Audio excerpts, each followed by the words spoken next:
Alhamdulillahirabbil alamin. Alhamdulillahilladzi arsala rasulahu kaffatan linnasi basyiran wa nadhira wa da'iyan ila dinil haqqi wa sirajan munira. Assalatu wassalamu ala nabiyyina Muhammadin sallallahu alaihi wasallam wa ala alihi wa ashabihi wa man tabi'ahu bi ihsan ila yaumil qiyamah. Amma ba'du. Mari kita awali dengan ta'awud dan basmalah bersama-sama. A'udzu billahi minasyaitonir rajim. Bismillahirrahmanirrahim. Ya, Bapak Ibu semuanya, kita pada pertemuan sebelumnya sudah menyelesaikan terkait dengan wudhu, ya, dengan berbagai macam perbedaan dan rahasia dari setiap gerakan wudhu atau setiap rukun wudhu. Sekarang kita akan masuk pada kaifiyatul husli, cara mandi, ya. Jadi Islam mengajarkan cara al-ghusl, cara mandi. Jadi kalau di dalam fikih itu disebut dengan al-ghusl, itu mesti mandi sesuai tata cara Islam. Kalau tidak sesuai tata cara Islam itu memang tidak dianggap sebagai al-ghusl. Jadi kalau kita seperti sehari-hari itu mandi pagi dan sore, itu dalam jadi dalam Islam kalau orang itu mandi pagi atau sore atau apapun, kita sering mandi tapi tidak seluruh tubuh, itu tidak termasuk mandi yang dimaksud fikih. Jadi itu ya membersihkan badan begitu. Tapi kalau fikih kalau mengatakan mandi itu mesti sesuai tata caranya. Sehingga mandi itu kalau orang Jawa mengatakan adus gede. Adus gede itulah adus yang dimaksud fikih. Kalau mandi biasa fikih nggak ngatur, yaitu membersihkan diri aja. Entah itu mungkin hanya rambut nggak ditelesi, atau mungkin kita itu hanya ngecelup ke badan saja, itu nggak ada aturannya, itu terserah. Yang penting Islam itu yang mewajibkan wudhu, kemudian mewajibkan mandi al-ghusl. Jadi yang lain-lain tidak disebut mandi di dalam Islam, walaupun sehari-hari kita sebut mandi. Nah, jadi kalau orang Jawa membedakan yaitu mandi besar sama mandi biasa. Mandi biasa dalam fikih tidak ada, itu terserah kita semuanya. Yang penting kita diperintahkan menjaga an-nadzafah wa thaharah, kebersihan dan kesucian, gitu ya. Jadi itu ini kaifatul ghusl, cara-cara untuk mandi yang kalau dalam bahasa kita mandi besar. Ini kalau dalam fikih itu nggak ada istilah mandi besar, nggak ada. Ya al-ghusl itu mandi. Selain itu oleh fikih tidak dianggap mandi, ya, yang bersihkan badan aja, gitu ya. Kaifiyatul ghusli, cara untuk mandi. Ayastanjiya wa yatawaddu, ayastanjiya wa yatawaddu kama sabaq. Diawali dengan wudu. Kalau mandi dalam Islam itu diawali dengan wudu. Maka kalau orang habis mandi besar itu nanti tidak perlu wudu lagi, karena memang ketika mandi besar itu diawali dengan wudu. Kan banyak itu, karena ya wudu itu sudah masuk mandi besar, gitu ya. Nah, jadi maaf, mandi besar itu di dalamnya ada wudu kalau menetapi semuanya, gitu ya. Ayastanjiya wa yatawaddu kama sabaqa, diawali dengan wudu. Wa yu'akhiru husla rijlaini, ditutup dengan mencuci dua kaki, baru dimulai fayasubul ma'a ala syaqihil aiman. Ini cara detailnya. Kalau kita ya langsung tanpa wudhu juga terkadang itu orang melakukan, karena wudhu ini aja ya, yang utamanya. Kalau itu tanpa wudhu ya nanti sebaiknya ditutup dengan wudhu. Nah, intinya seperti itu. Tapi kalaupun tanpa wudhu orang langsung gebyur-gebyur, gitu ya, itu juga nggak apa-apa, itu bisa, gitu ya. Karena ini termasuk yang mustahabnya itu diawali dengan wudhu. Malah kalau kita baca kesehatan, Bapak Ibu, itu sudah sering beredar di WhatsApp. Kalau mandi itu jangan langsung gebyur. Nah, jadi mandi yang apalagi keramas, gitu ya, Nah itu kan dituntunkan gitu, nanti bisa membuat pecah pembuluh karena mungkin kaget. Nah, tapi diawali suruh nyiprat-nyiprat sedikit gitu ya, baru kemudian lama-lama hawa tubuh itu makin menyesuaikan baru itu. Tapi dalam Islam malah dengan wudhu itu sudah tangan, kaki, sudah wajah, sudah ini. Jadi nggak usah diberi petunjuk harus bertahap. Kalau ghusl yang benar dalam Islam memang sudah begitu. Sebelum gubyur dari atas itu memang didahului dengan wudhu. Jadi badan sudah menyesuaikan suhunya. Walaupun di sini nggak diceritakan dan Nabi tidak menceritakan bahwa itu untuk menyesuaikan suhu. Itu dalam kesehatan sering diajari jangan mandi itu langsung gebyur atau langsung mencebur gitu ya. Nah dalam Islam memang sudah begitu. Yang lebih baik begitu, diawali dengan wudhu baru kemudian itu. Tapi tanpa wudhu juga itu tetap boleh ya, dari karena dengan kaifiatul ghusl ini. Jadi ini tertibnya ya, utamanya begitu. Ala syakil aimani fayasubul ma'la sakihil aimani, diawali gebyur yang bagian kanan, tumasakil aisari talatan, kemudian bagian kiri 3 kali. Itu keutamaannya, sekali lagi utamanya gitu ya. Jadi intinya bahwa keutamaan Islam itu sudah menjawab tuntunan kesehatan modern gitu kalau kita lihat. Sejak kemarin ya, dalam wudhu, dalam apa itu semua tuntutan kesehatan modern itu sudah otomatis ya. Seperti ketika kemarin kita menjalankan al-istinsar ya, menyedot air dalam hidung mengeluarkan, kemudian memijit-mijit telinga, kemudian sampai nyelai lubang mata kemarin kan begitu. Nah, ini mandi pun begitu. Mandi sudah diawali itu, sering di WA itu jangan sekali-kali mandi itu tanpa dicicil bahasanya dulu, sehingga terkadang orang terkena stroke karena kaget suhunya itu gitu. Tapi Islam memang sudah utamanya begitu.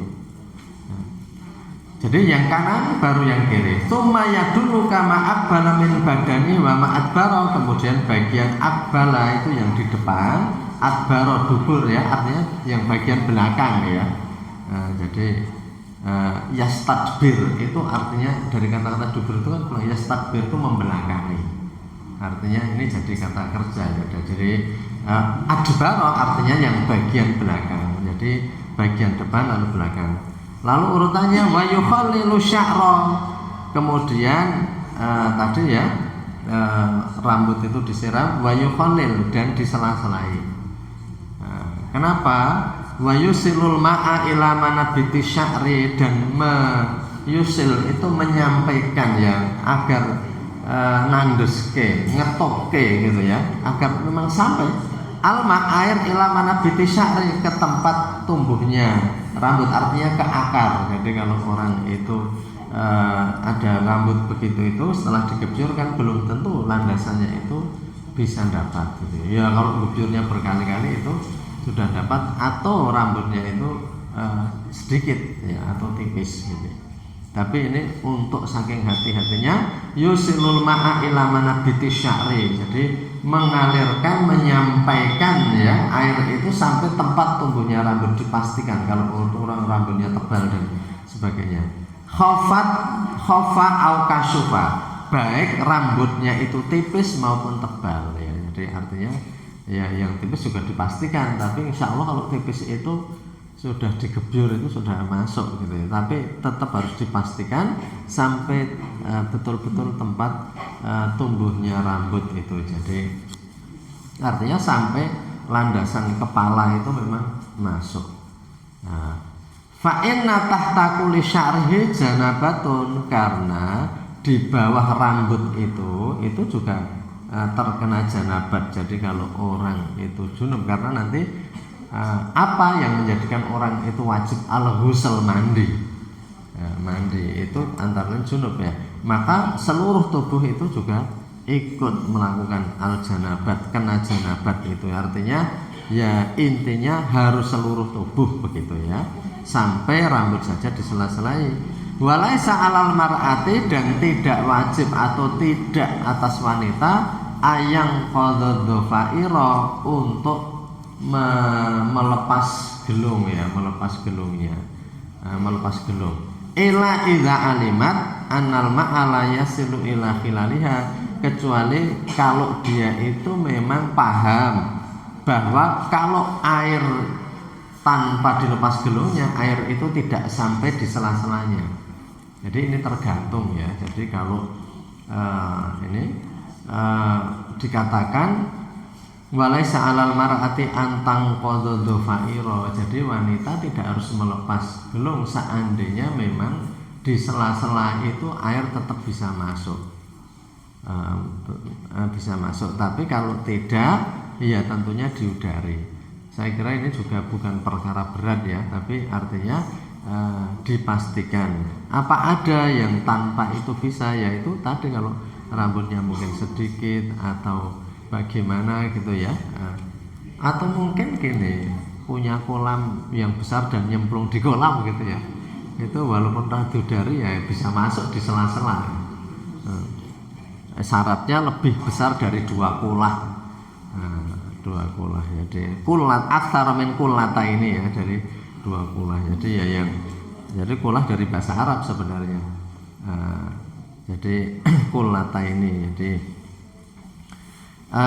itu kembali ke tadi. Jadi kalau itu misalnya ya zaman dulu kan orang di kolam ya, itu sudah kolam yang besar-besar itu, maka dia nyilam ya sudah bisa tanpa diudari ya. Tapi kalau digebyur dan airnya juga terbatas, itu ya sulit ya. Maka ini bersyarat boleh tidak mudari gelungan asal pasti bahwa itu air bisa masuk ya. Tapi intinya memang di sela-sela rambut itu air harus masuk. Jadi itu Islam itu sampai ngatur begitu. Gimana kalau orang itu mandi besar atau al-ghusl ini kemudian tidak tuntas, ya menurut Islam tidak sah. Jadi seperti saya sampaikan ya, ini salah satu kelebihan syariat Islam itu begitu ya, sampai tata cara seperti itu diajarkan agar orang itu betul-betul itu orang itu bisa bersih dan suci gitu. Bersih dan suci gitu. Jadi sampai masalah mandi dibahas dengan detail. Jadi wa yatahafadzu alla yamussa dzakara fayangqudhu ya, fayangqudhu atau fayangqudhu. Jadi dan harus menjaga untuk tidak menyentuh kemaluan yang itu bisa membatalkan wudu, karena di awal tadi sudah wudu. Tetapi ini kalau di dalam fikih-fikih yang lain, itu kan orang harus membersihkan alat kelamin dulu kalau orang karena janabat ya.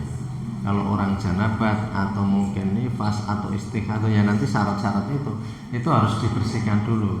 Tetapi kan Imam Ghazali ini berangkatnya dari mandinya, karena memang kalau sunahnya gitu ya, yang dianjurkan kan orang itu setiap habis nifas atau setiap istighfar juga membersihkan, atau orang janabat juga membersihkan, sehingga ketika akan mandi itu sebenarnya itu sudah dibersihkan. Sehingga ada di fikih-fikih yang lain yang diawali membersihkan itu dengan asumsi atau dengan jadi dengan asumsi atau bayangan bahwa itu belum dibersihkan sebelumnya, sehingga diawali dengan membersihkan gitu ya. Jadi seperti itu ya. Tapi ini tentu sudah dalam kondisi bersih sehingga langsung al-ghusl tadi. Kalau belum, maka itu diawali membersihkan dulu gitu ya. Sehingga di sini malah dihindari menyentuh alat kelamin itu karena apa? Bisa membatalkan. Jadi dikatakan di sini wa yatahafadzu ala yamusadakara fayangqudhu atau fayangqadha. Jadi dan hendaknya dia menjaga agar tidak menyentuh alat kelamin yang bisa membatalkan wudu.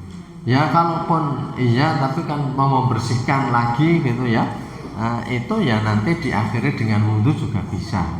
Ini kan larangannya itu hanya kalau nggak ingin wudu lagi.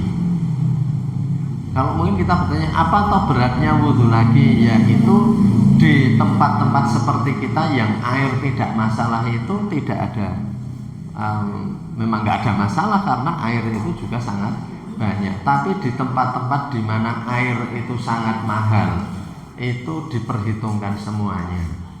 Jadi itu ya. Jadi fikih itu mengajari dengan air yang sedemikian rupa gitu ya, cukupnya seperti apa, karena memang itu di daerah-daerah yang air itu sulit.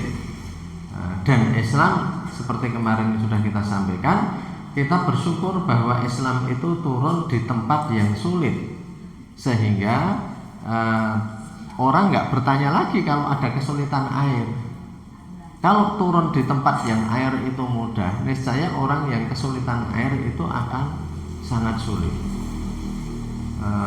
Dan Mekah kan termasuk negara-negara yang mengenal musim ekstrim juga, yang bisa dingin sekali dan panas sekali. Sehingga kalau dingin sekali itu ya tadi ya, orang bisa nggak berani menyentuh air karena saking dinginnya. Nanti kita bahas di tayamum gitu ya, kita bahas di tayamum. Tapi kembali ke tadi bahwa wa yatahafadu ala yamusadzakara fayanqudhu atau fayanqadul wudhu. Jadi jangan menyentuh alat kelamin yang itu bisa membatalkan wudhu. Tetapi kalaupun menyentuh kemudian membersihkan, ya itu nanti wudhu lagi setelah itu selesai. Jadi itu waliyata'ahada ma'atifal badani, dan kemudian membasuh juga ma'atifan, atfun atif. Jadi itu bagian-bagian tubuh yang sulit dijangkau air, lekuan-lekuan gitu ya. Jadi kalau kita mungkin nyiduk dengan tangan kanan itu kan terkadang lekuan di sini juga sulit kena gitu ya, atau mungkin di ketiak kita. Intinya nanti gimana caranya semua lekuan-lekuan itu terbasahi, terkena dengan air gitu ya, terkena dengan air. Jadi kembali lagi, kalau orang itu punya kolam yang besar seperti zaman dulu ya itu dengan menyelam itu sudah bisa semuanya. Tapi yang namanya kolam di Arab ketika itu suatu hal yang sangat jarang ya. Sangat jarang kemudian ada kolam dan orang itu bisa menyelam. Dulu sudah kita sampaikan di Mekah itu tidak ada seperti itu, tetapi atau di Madinah pun jarang kalaupun ada. Tetapi Islam itu atau Rasulullah sudah memerintahkan belajar berenang, walaupun di situ nggak ada kolam, tapi Nabi kan mengajarkan berenang karena pentingnya itu. Jadi Nabi itu kalau bahasa orang sekarang seperti pernah saya sampaikan, visioner itu sudah memikirnya nanti akan datang bahwa umat Islam itu akan tersebar di berbagai tempat yang itu air itu sangat mudah, sungai-sungai banyak, sehingga renang itu diajarkan ya. Jadi adibu auladakum bisibahah, ajarilah anak-anak kalian itu dengan renang. Jadi itu ketika itu walaupun di situ nggak ada kolam ya, tidak ada kolam. Jadi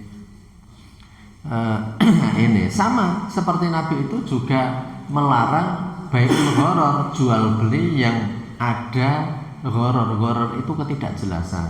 Dicontohkan dalam fikih itu seperti orang menjual ikan yang masih dalam kolam ya, belum ditangkap. Wes njaire iki borongan, nah misalnya gitu ya. Itu sudah ada aturannya, padahal di Mekah kan nggak pernah dijumpai orang melihara kolam. Loh, di hadis-hadis itu kan jarang bermain ke kolamnya sahabat siapa gitu ya. Lalu di sana itu nggak pernah ada. Tapi Nabi mengatakan salah satu jual beli yang dilarang itu menjual ikan yang masih dalam kolam. Kalau di laut gimana? Ya jelas di laut saya nggak boleh, laut itu nggak ada batasnya. Itu sama saja seperti kita, aku tak ada lawas yang mabur nang dhuwur kebonku ya nggak boleh. Kayak iwak sak samudra Hindia kayak tak ada lah, nggak bisa.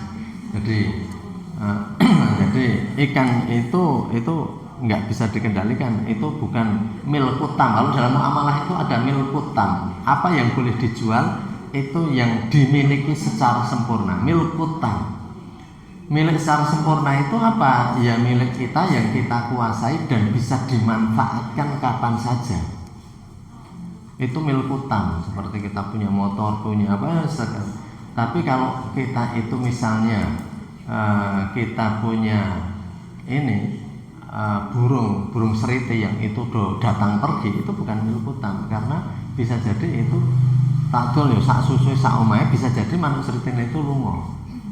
Itu bukan milkutam ya, milik sempurna, bukan milik sempurna. Jadi Bapak Ibu, saya itu pernah mendapat penjelasan kalau kita kan dulu sering diajari di SD yang namanya kota ikan atau penghasil ikan yang besar itu kan bagan si api ya. Tapi katanya sebenarnya ikan-ikan itu bukan asal dari Indonesia. Karena kalau di Eropa itu musim dingin, belahan bumi utara, nanti Australia belahan bumi selatan itu musim panas. Sehingga ikan-ikan itu akan mencari air yang hangat.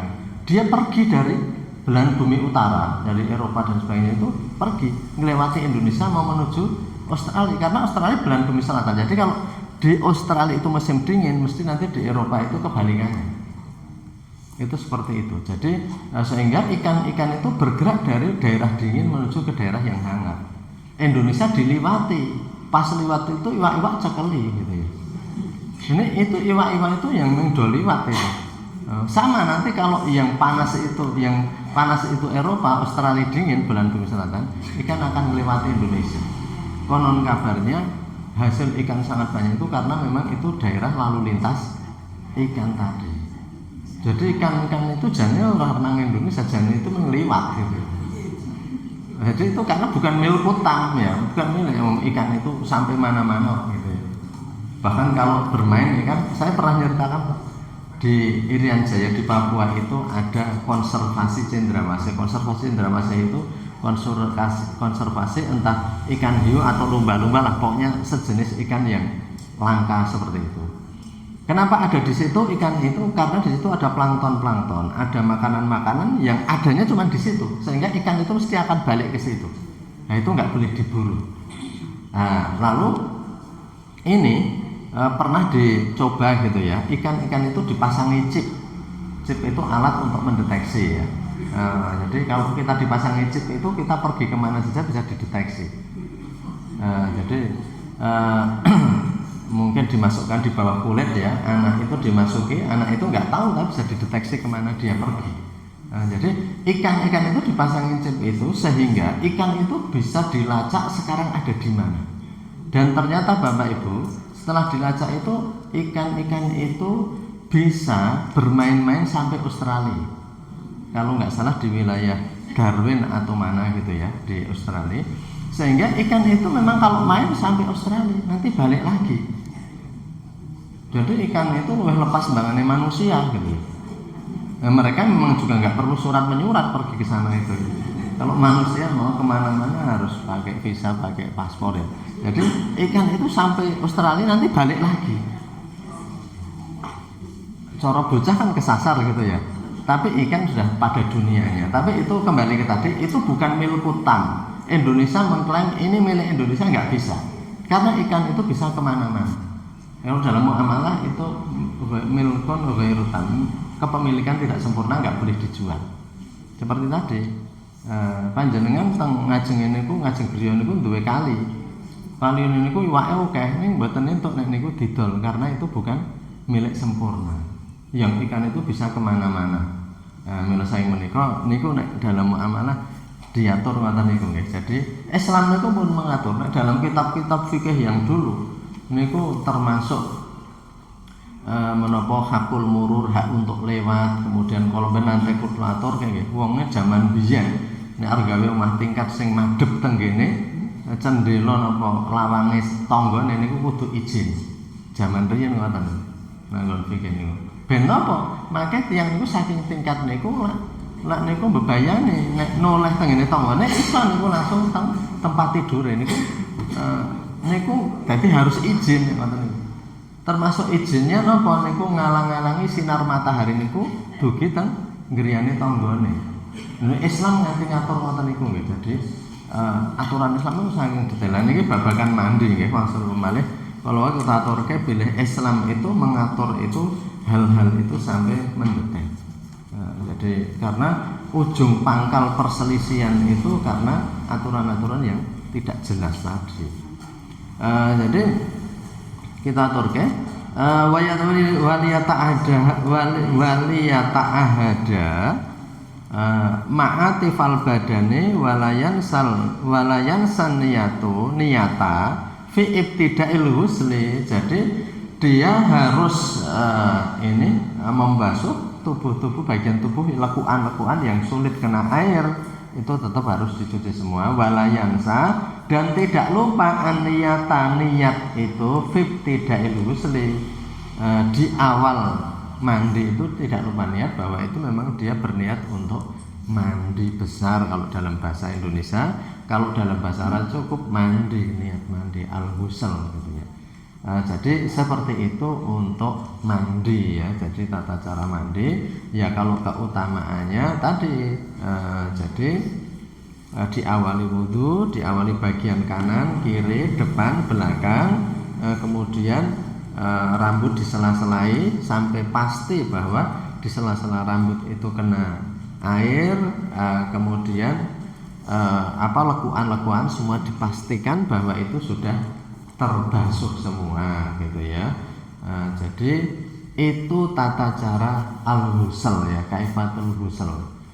Wal wajib fil wudhu, ini karena tadi diperintahkan wudhu ya, di awal itu jadi diutamakan wudhu dulu ya. Wal wajib fil wudhu, yang harus dilakukan dalam wudhu aniyah wa ghusl wajh, ini mengulangi kemarin ya. Ada niat membasuh wajah, membasuh tangan sampai siku, kemudian mengusap ke kepala, kemudian telinga, wa ghusl rijlaini ilal ka'baini, dan membasuh kaki sampai dua mata kaki. Wal muwalatu laisat biwajibah, ini mengulangi kemarin ya. Wal muwalatu laisat biwajibah, dan urutnya itu jadi berturutan itu tidak wajib, tapi itu disunahkan kan kemarin. Tartib wa tahthalith ya, tertib itu sesuai urutannya, wa tahthalith dan mentiga kalikan, kecuali kemarin mengusap kepala dan telinga itu ya, dan mengusap telinga itu yang tidak masuk dalam tahthalith atau 3 kali. Di sini dikatakan maksudnya harus urut, ini gimana? Ada catatan kaki.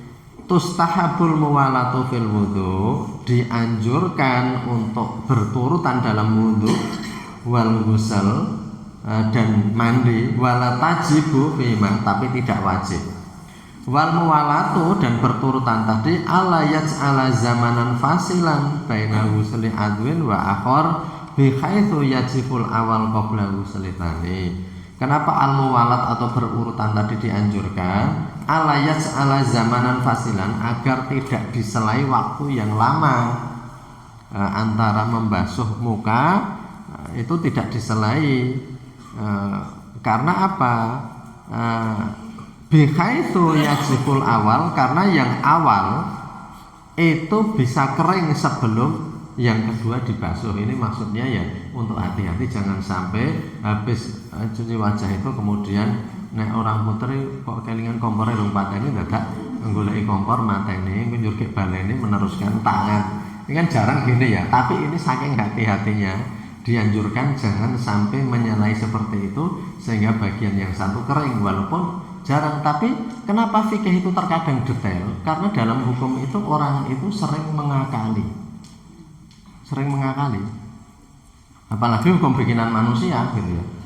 Hukum gini ini kan orang sering mengatakan ya, orang itu kalau misalnya ya, kalau mentalak istrinya 3 kali itu kan tidak boleh rujuk lagi itu. Jadi umpamanya orang laki-laki itu sudah mentalak istrinya 3 kali, maka namanya sudah talak bain itu. Talak bain itu nek bahasa Jawane ora bain-bain gitu ya. Bain itu artinya talak yang dia nggak boleh rujuk lagi. Dia kalaupun mau bergabung lagi, kembali lagi, balen bahasa Jawa nih. Kalau mau balen harus menikah baru, dilamar lagi, menikah lagi, syarat rukunnya. Dan syaratnya untuk menikah lagi kan harus dinikahi orang lain sampai mereka berkumpul, kemudian dicerai. Itu baru bisa menikah lagi dengan suaminya yang lama. Tapi ini orang nanti bisa mengakali, menyuruh orang untuk menikahi jangan lama-lama dicerai lagi. Itu kan bisa. Nah, hukum itu bisa disiasati. Apalagi sekali lagi hukum bikinan manusia. Nah, ini maka para ulama itu tertib nanti jangan sampai ada orang lah ini kan tetap sudah membasuh semuanya, hanya tadi cuci muka lalu diselai macam-macam lalu teruskan cuci tangan tadi ya. Tidak, ini makanya disuruh berurutan, jangan sampai anggota yang satu itu kering kemudian baru yang lainnya gitu ya. Nah, jadi sama seperti ini, umpamanya habis raup kemudian nyaut anduk sambil nyuci kaki, kakinya belum selesai dicuci tapi sudah mulai andukan mukanya atau wajahnya, itu nggak boleh ya. Nah, niku ketika akhirnya makanya umpamanya mau mengusap dan sebagainya, walaupun ada pendapat yang nggak usah diusap gitu ya, tetapi ada itu bukan suatu kewajiban ya bahwa tidak diusap sehingga orang bisa mengusap. Wal aghsalul wajibah arba'atun, dan mandi yang wajib itu disebabkan 4 hal. Dan mandi itu wajib karena 4 perkara. Al-ghuslu bi khurujil mani, jadi mandi karena keluarnya mani gitu ya. Jadi kalau apa yang keluar dari alat kelamin itu ada wadhi, madhi, dan mani. Ada 3 hal ya. Jadi kalau wadhi itu cairan, ini selain air kencing, cairan yang keluar karena orang itu kelelahan yang terlalu lelah, itu bisa keluar wadhi. Jadi wadhi ya. Jadi kemudian bisa madhi. Kalau madhi itu orang yang keluar karena ada nafsu atau rangsangan. Kalau mani itu yang keluar karena orang itu junub gitu ya, atau bermimpi. Jadi itu itu bihurujil mani dan sejenisnya itu masuk harus mandi semuanya. Waltiqa'il khitanaini, dan bertemunya kedua alat kelamin, jadi orang jinabat ya, walaupun mereka itu inzal itu sampai keluar air mani ataupun tidak, itu sudah harus mandi. Wal haid, dan haid, haid ini para wanita. Wan nifas, dan nifas habis melahirkan. Yang tidak wajib mandi itu kalau istihadah ya, karena penyakit.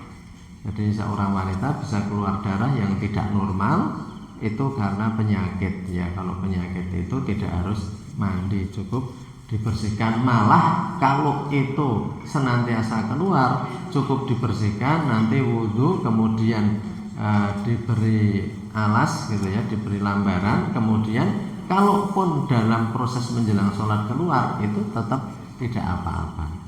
Itu karena sudah tidak normal ya, sudah penyakit ya. Jadi sekali lagi dalam hal ini Islam itu memerintahkan kebersihan dan kesucian, tetapi Islam itu juga tidak kemudian mau menyengsarakan hambanya. Jadi malah kemarin kita sampaikan ya, ada orang itu wudhu sampai berkali-kali karena ragu-ragu terus, maka harus ragu-ragu harus ditinggalkan ya, dengan cara kemarin berdoa dan sebagainya. Pokoknya ya sudah. Bahkan kemarin dikatakan kalau laki-laki itu misalnya ya, zaman dulu ada istilah beser dan sebagainya gitu ya, maka ketika dia wudhu dan selesai, kemudian ketika selesai kok seperti keluar, hanya kata Imam Ghazali percikkan air gitu ya, air saja. Karena apa? Karena kalau dituruti terus nanti nggak akan selesai, dan Islam tidak untuk memberatkan itu semuanya ya. Jadi itu seperti itu. Wan nifas wa ma'ada minal aghsali sunatun. Adapun selain 4 hal, jadi jinabat ya, termasuk mati dan wadhi ya lah. Kemudian iltiqa'ul khitana, ini bertemunya 2 kelamin, wal haid dan haid, wan nifas dan nifas. Wa ma'adaha, dan selain itu minal aghsal sunatun. Selain itu semuanya itu sunat, termasuk mandi Jumat. Itu kan sunat muakkad. Sunat muakkad ya. wal aidaini dan dua id. Nah, tapi ya ini sebenarnya kita itu dianjurkan ini. Kenapa kok seperti ini? Bagi kita nggak berat, wong jemuan itu seminggu sekali. Atau Idul Fitri apalagi ya, itu kalaupun wajib saja nggak berat. Yaitu bagi kita semuanya yang mudah. Maka Islam itu memiliki aturan itu yang memang tidak memberatkan. Saya dulu sudah menyampaikan ya, Islam itu mudah, tapi jangan diremehkan. Nah, jadi sholat itu nanti kita akan lihat, sholat itu ada yang seakan-akan seperti bukan sholat. Karena apa?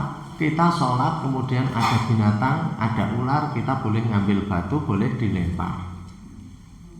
Kemudian kita sholat, kita ada tamu, boleh kita mengeraskan. Boleh kita mengeraskan. Bahkan ada sholat dalam peperangan, sholat khauf. Yang baris depan itu sujud, yang belakang menghadap musuh, siap siaga. Ini jenis sholat atau tidak? Kalau dipikirkan begitu. Tapi itu saking Islam itu mikirkan itu hal yang paling sulit. Karena kalau aturan itu dibuat yang paling mudah, artinya untuk kondisi orang-orang yang serba mudah, maka orang ketika kesulitan itu dia akan semakin nek bosone kemakalan liar mengikuti ajaran Islam. Jadi Islam itu dibuat untuk hal yang seperti itu. Adapun seperti kita yang air itu mudah, apa beratnya mandi keramas seminggu sekali? Jumat itu kan nggak ada beratnya. Tapi ini bukan wajib ya. Ida ini sholat id, jadi sholat id gitu ya. Itu juga tidak wajib gitu. Tidak wajib. Wal ikhram, dan orang yang ikhram ya, mau ikhram atau habis ikhram gitu ya. Wal wukuf di Arafah, juga mau wukuf di Arafah. Semua itu sunat, tapi sunat itu kita lakukan. Coba kalau itu wajib, zaman dulu yang namanya Arafah itu memang betul-betul padang yang gersang. Sekarang ya kalau kita ke Arafah itu kan kalau dikatakan padang itu kan tidak ya. Sudah seperti kebun Arafah. Karena coba dilihat itu, pohon-pohonnya sudah banyak ya, hijau-hijau. Malah ini semakin Arab Saudi kaya, dan bukan hanya Arab Saudi, semakin seperti Qatar dan sebagainya negara-negara kaya itu mereka pada buat hutan di tengah kotanya, itu dibikin seperti hutan kota. Ya airnya terus diairi gitu ya. Mereka mengairi ya karena itu mereka punya uang sehingga itu semuanya bisa. Seperti kita lihat di Arafah itu ya, itu ketika wukuf itu sela-selanya sudah pohon hijau-hijau itu. Jadi seperti itu. Tapi kembali ini wal wukuf di Arafah ini karena zaman dulu semuanya ya. Wa Muzdalifah di Muzdalifah. Wa dukhuli Makkah. Malah haji yang terakhir menurut informasi yang baru pada pulang haji itu sudah sambung ya, hampir sambung gitu ya, Muzdalifah dengan Mina gitu ya. Apa kendaraan nggak bisa pada berjalan saking banyaknya orang. Jadi Mina pun ada Mina Jadid ya, yang sudah makin mendekati. Kemudian Muzdalifah wa dukhuli Makkah, dan ketika masuk Makkah. Kenapa kok kata masuk Mekah ini dikatakan sunat itu? Karena masuk Mekah itu masuk wilayah haram. Jadi wilayah Mekah itu, jadi Bapak Ibu kalau mau masuk Mekah itu ada tugu besar itu ya, itu masuk haram. Itu sudah batasan wilayah haram ya. Jadi yang di situ itu memang tanah haram, itu masuk di situ, yang di situ banyak larangan, termasuk orang yang tidak Islam tidak boleh masuk kan. Nanti dia orang tidak Islam jangan lewat masuk daerah haram itu gitu. Al-Haram Asy-Syarif. Wal ihram wa rujali wa dukhul Makkah wa salatatu aksali yaum tasyrik, dan mandi 3 hari di hari tasyrik semuanya itu ya. Wali tawafil wada, tawaf wada ala qaulin, menurut sebagian qaul atau pendapat gitu ya. Wal kafir idza aslama, orang kafir masuk Islam. Ini juga di sini masuk sunnah ya. ghairu janabat lah, ghairu junubin, selama dia tidak junub loh ya orang kafir. Kalau orang kafir itu junub ya harus mandi. Wal majnunu, dan orang gila idza afaqa, apabila dia sembuh dari gilanya, itu disunahkan karena dikhawatirkan ketika gila itu kan nggak tahu ya. Tapi ini semuanya walaupun sunnah, tapi menurut kita wajib pun nggak apa-apa. Jadi artinya bahwa dalam hati itu harus gitu ya. Walaupun ini sebenarnya hukumnya tidak wajib. Waliman ghassala maitan, dan siapa saja yang memandikan mayit itu juga disunahkan habis itu mandi. Ya karena memang mayat itu bisa juga karena wafat karena berbagai rahasianya ya, hikmahnya itu karena penyakit dan sebagainya. Fal kullu mustahabun, maka semuanya itu mustahab disunahkan. Fafham taghnam, maka pahami itu semuanya, niscaya kamu akan banyak mendapatkan manfaat. Jadi itu tuntunan Islam tentang mandi ya. Jadi dalam Islam itu harus seperti itu. Dulu ada orang sering bertanya, gimana kalau orang itu jinabat, apakah mandinya itu, dan itu di bulan Ramadan, apakah mandinya itu sebelum sahur? Tidak, karena puasa itu tidak ada syarat ya, tidak ada syarat untuk suci dari jinabat. Tetapi ketika mau sholat subuh itu tidak boleh sholat kecuali dia sudah al-ghusl, atau dalam bahasa kita mandi besar. Jadi orang mandi besarnya itu boleh setelah sahur, apalagi ada yang sahurnya itu jam 3, ada yang sahurnya itu lebih awal, maka jinabat nggak apa-apa nanti, asal ketika mau subuh itu sudah al-ghusl, sudah mandi. Jadi seperti itu, karena puasa tidak mensyaratkan untuk kesuciannya, tetapi sholatnya itu yang harus suci. Jadi itu terkait dengan mandi. Insya Allah untuk mandi ini tidak banyak pertanyaan, karena sekali lagi di daerah kita semuanya air itu sangat mudah. Bahkan dulu kalau masih ada kolam, sekali lagi atau sekarang pun gitu, orang punya kolam renang sendiri misalnya, itu ya itu otomatis sudah mudah gitu ya. Tapi ini dalam kondisi-kondisi yang memang itu air itu serba dibatasi gitu ya. Karena itu ini menjadi sesuatu yang perlu diperhatikan. Bahkan di daerah yang air itu juga banyak tetapi cuaca dingin itu sangat dingin, hal ini juga diperhatikan, karena memang di daerah-daerah yang dingin sebelum ditemukannya alat penghangat atau penghangat air itu juga nggak mudah. Di masjid-masjid di negara maju itu kalau musim dingin nanti airnya bisa disetel hangat atau tidak, walaupun ya tempat kita itu hanya di hotel-hotel mungkin yang air keran itu bisa setel begitu, tapi di wilayah-wilayah yang suhu ekstrem itu sangat dingin memang sudah disetel semuanya, karena memang juga orang bisa mendapatkan itu. Ya Bapak Ibu semuanya, insya Allah ini yang bisa kita bahas sampai pada mandi. Besok menyelesaikan tayamum dan bersih-bersih gitu ya, dan bersih-bersih baru kemudian masuk rahasia-rahasia sholat gitu ya. Oke, itu yang bisa kita bahas. Semoga ini menambah pemahaman kita, dan nanti kita akan bisa melakukannya lebih baik dan lebih tepat lagi. Sebagaimana penutup di alenia tadi, fafham taghnam, pahamilah ini maka kalian atau kamu akan bisa mendapatkan manfaatnya.